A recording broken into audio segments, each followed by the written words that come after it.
Have you already given up on your goals? National Quitters Day falls on the second Friday of every January. And if you haven't heard of National Quitters Day, it's a day when many people abandon their New Year's goals just 2 weeks into the year. If that sounds like you, or if you're already thinking about giving up on your goals, then this video is definitely for you. Today, I'm sharing 3 things in 2025 for you to remember to keep your goals alive. So the first thing I'm going to talk to you about is POP, which stands for Progress Over Perfection. Typically, when you visualize your goal, you're thinking about the flawless execution of this goal. All of a sudden, you're where you want to be. And you certainly want to lean into the outcome. That's the point of having a goal. But what happens when things don't go the way that you expect them to go? It's not about the flawless execution. It's more about taking consistent action toward that goal, really leaning into the process. And one way to lean into the process is to celebrate small victories.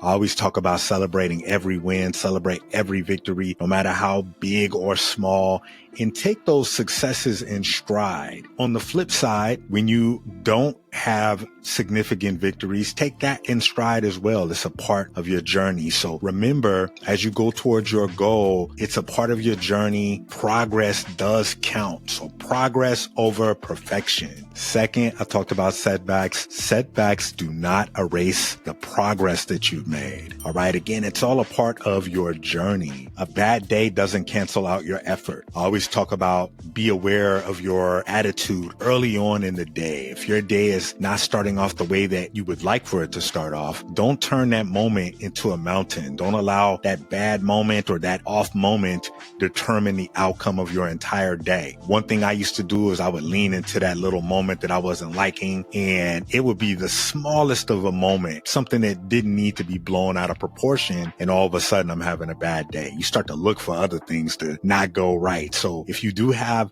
a moment or even a misstep in the process, don't allow that to defeat the effort, right? In fact, use setbacks as feedback, not defeat, okay? Because you are still going strong, and this is just a small part of your journey. So setbacks are a part of the process. You're going to have some missteps here and there. No one's perfect. Again, avoid leaning into flawless execution. That's going to be rare if it happens, and it doesn't typically happen consistently because we're human. The third thing I want you to be aware of in 2025 is words are energy. Okay, so really be mindful of how you speak to yourself. I'm really focused on I am statements. What am I saying after I am? One thing that I've been learning, I've been listening to a lot of Neville Goddard recently, and you really want to avoid saying things like I am trying or I am hoping, because it's going to take away from your desired outcome. Because it's like, for me, I'm thinking about grind. I'm on the grind. Grind is a lot of friction. So I'm really looking at taking those types of words out of my vocabulary, specifically when I'm talking to myself, because self-talk matters. When I say words are energy, my guy Dak, we were talking recently, and he was talking about the 4 agreements. And one of the 4 agreements is be impeccable with your word. So personally, I'm really thinking about what I'm saying. I'm really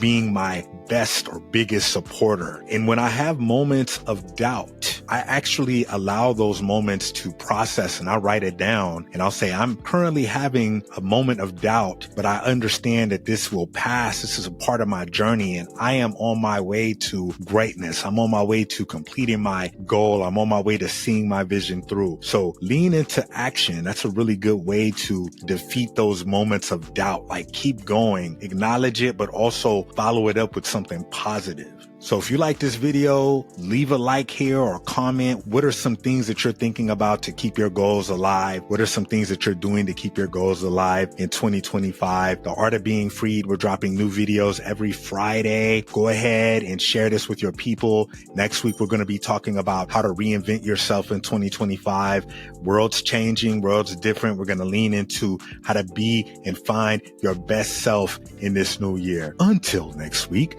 this is your boy Freed with the Art of Being Freed, and I will see you soon. Peace.